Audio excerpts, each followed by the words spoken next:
Hi, my name is Nyah Sciarilla. My mentor is Dr. Hoch, and my research project was over the effect of starch copper oxide nanoparticles on differential growth of microbial populations in aquatic environments. So first, here's just some background information about the project. Mineral copper oxide nanoparticles are currently used in a variety of industries, but for this project, we focused on agriculture, specifically rice crops, because they're used as herbicides and fungicides because of their antimicrobial properties. Unfortunately, these nanoparticles can have a harmful effect on microorganisms when they're applied because they release copper ions and reactive oxygen species. And both of those can cause oxidative stress for the microorganisms. Starch copper oxide nanoparticles, on the other hand, are a potentially better alternative because when they're created, no harmful chemicals are used, and they have stronger antimicrobial properties because they're smaller in size, so they can get into the plants better, and they have a wider optical band gap. Currently, though, there is no information on the environmental fate and the impact of those starch copper oxide nanoparticles.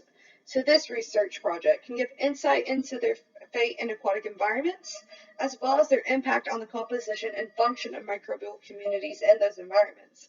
And from there, this can help us to establish best practices for applying those starch copper oxide nanoparticles to rice crops while mitigating their negative effects when they're released.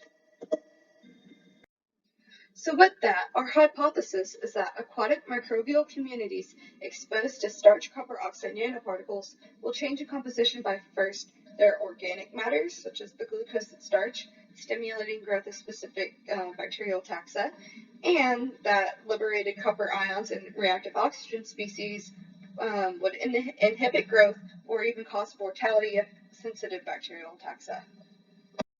This is a rundown of our project. So we had 4 treatments, each with 4 replicates. So we had a control with nothing in it, a mineral copper oxide nanoparticle treatment with 30 micromolar concentration of copper, and then we had a low concentration of starch copper oxide nanoparticle treatment, and that also had 30 micromolar concentration of copper. And then we had a 4th treatment that was a high concentration of starch copper oxide nanoparticles, and this treatment had 300 micromolar concentration of copper.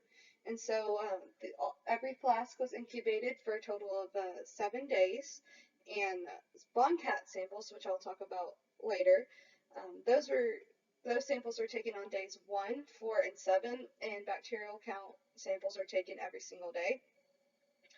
And so on those Boncat incubation days, we would go through the whole process of taking that and applying the HPG to certain samples, and then we also had a negative HPG sample, and we also had a HPG plus chloramphenicol sample, and then we went through that whole reaction, and after those were all completed, our intention was to run them through the flow cytometer and cell sort them, and the graphs that you see at the bottom, those are sort of the graphs that we see from the flow cytometer, and we can see different activities in different populations within these graphs.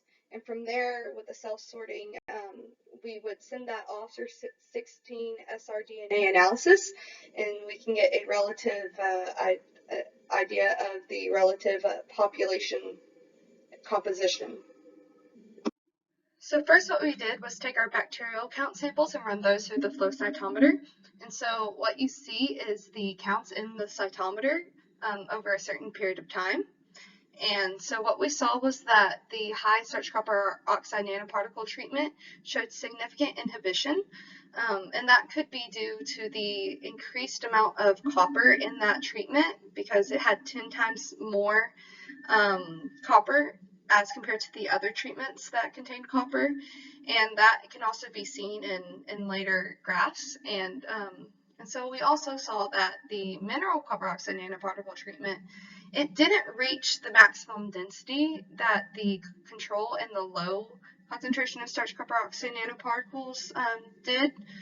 And so it's further up than the high concentration of starch copper oxide nanoparticles, but it's lower, and that could be due to the copper ions having a negative effect, and there not being any organics to make up for that. And then along with that, what we saw was that after 4 days, in every treatment except for the high concentration of starch copper oxide nanoparticles, for every treatment except for that one, the density began to decrease after 4 days, and that's consistent with protist, their density increasing, and then from there eating off the bacteria, which then decreases the density. The graphs here are from the flow cytometer, and they show some of the bacterial counts for each treatment. And so cyber green is a DNA stain that can indicate DNA content, while forward side scatter can be a proxy for cell size. So with these graphs, they show different size populations that contain differing amounts of DNA. And so populations in the lower left corner will be smaller sized cells with less DNA content. And then the population above those are larger cells with around the same DNA content. And then populations that are to the right, they have the same size as that small population, but have more DNA. And so more DNA in a cell can actually indicate more activity. And so the mineral copper oxide nanoparticles, they have slightly less DNA content compared to the control over that 7-day period, because as you can see on day 7, there's a smaller population on that to the right as compared to the control, and that can actually indicate some inhibition. And then the low concentration actually shows significantly more cells with more DNA content. So you especially see that smaller size population with more DNA further to the right, and you can also actually see that with the larger size cell population, it also has some cells that have more DNA, and that can indicate cells from this treatment have been stimulated. And then from that, we have the high concentration of the starch copper oxide nanoparticles, and those show significantly less DNA content compared to the other treatments, because as the populations of higher DNA content cells seen in the other treatments are not shown in that high concentration treatment. And so what I mean by that is that in this graph, you see mainly those cell populations stay in that same line for DNA content, and there aren't really many to the right that indicate more DNA, and so they're not as active. We also looked at the alpha-glucosidase activity, and so that enzyme targets alpha-glycosidic bonds like those found in starch, and so with that they can be an indicator of starch hydrolysis as the starch is degraded. But it also, if glucose is present, that enzyme is inhibited in the bacteria that are capable of that by catabolic repression. So if glucose is present, this enzyme will not be expressed, and we will not see these levels or any activity of this enzyme. And so what we see with that is that our low concentration of starch copper oxide nanoparticles shows more alpha-glucosidase activity, and so it was degrading starch more, as compared to the high concentration, which had a lot more glucose. There was not much activity whatsoever for that treatment. So just a little bit about the BOMCAT technique that we used. And so BOMCAT stands for bioorthogonal non-canonical amino acid tagging.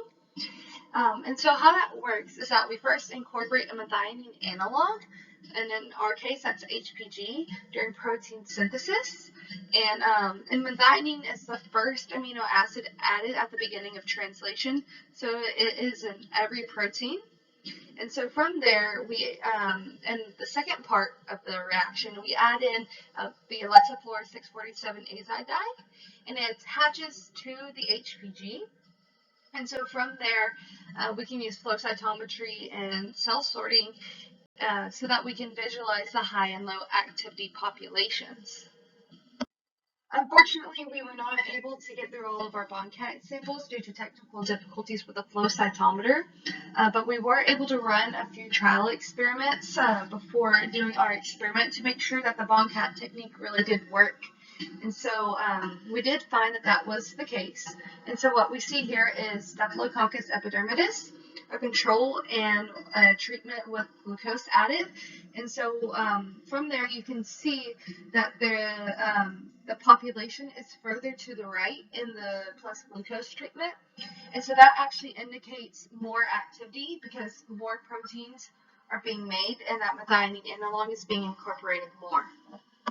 So we did get to go through our day zero controls. And so what you see here is the first graph is the cyber counts, like I talked about earlier. And then we have our plus HPG treatment. And so that shows that methionine analog being incorporated. And we see the activity of the different populations. And then we also have a treatment with chloramphenicol added. And so with that, we're seeing only eukaryotic populations because chloramphenicol is an antibiotic that only works on prokaryotes. And then finally, we had a negative HBG control. And so that can actually show us any non-specific binding that we need to compensate for in our other graphs. So we also took DNA extraction samples to send off for 16SR DNA analysis. And so we took those on our bondcat days, so days 1, 4, and 7. And then we also put part of those samples into a spectrophotometer to get an idea of our DNA concentration. And what we found were that the results were consistent with the bacterial density and that the concentration increased until day 4. And then from there, the concentration decreased.